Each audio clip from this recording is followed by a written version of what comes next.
Mercury-laden bulbs at the time were more energy efficient and they were more durable.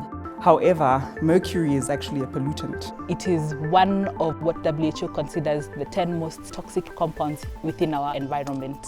Human activities have created a demand for mercury, and once that mercury is introduced into our environment, like energy, it cannot be eliminated, it can only be converted to different forms.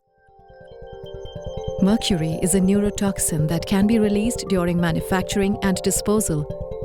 If you put it in the regular waste, a lot of that mercury ends up in the landfill and it's going to leach into the soil and water and it's going to pollute the planet for years to come. When a fluorescent light breaks, mercury vapor is released into the air. Completely cleaning up the mercury released by a broken bulb is difficult and requires special steps to avoid further contamination.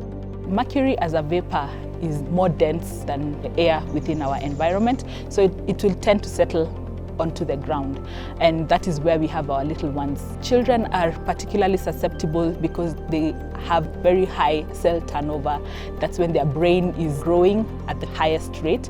So fetuses and young children are particularly vulnerable to the toxic effects of mercury. But there is a simple solution. Clean LED technologies have advanced quickly over the past decade. LEDs are mercury-free and use half as much energy as lights with mercury. Their lifespans are 2 to 3 times longer, so you don't have to replace them as often.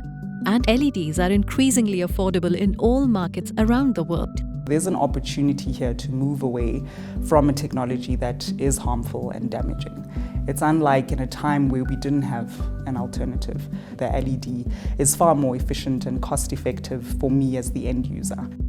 Transitioning the global lighting market to mercury-free LED lighting would avoid 3.5 gigatons of carbon dioxide emissions through 2050. The energy equivalent to actually doing away with compact fluorescent lighting would be removing passenger vehicles from the roads for an entire year.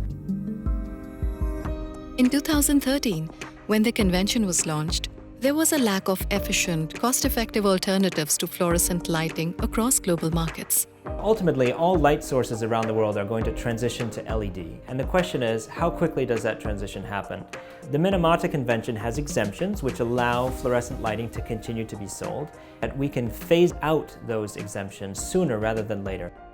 We have the technology, we have the products, we have the capacity to produce it, and we have no time to lose. LEDs also reduce the energy burden on national grids. This is particularly beneficial for countries and regions that frequently experience shortages in electricity supply or that are scaling up electrification efforts. Most developing economies don't have policies in place to prevent the sale of fluorescent lighting or the recycling facilities to properly dispose of used mercury-containing light bulbs.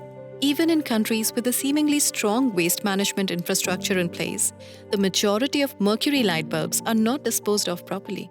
Even in markets where they have the systems to deal with the waste, they're not doing it properly, and we know it ends up in the environment. And the opportunity now is to remove it completely so we don't have to deal with that waste.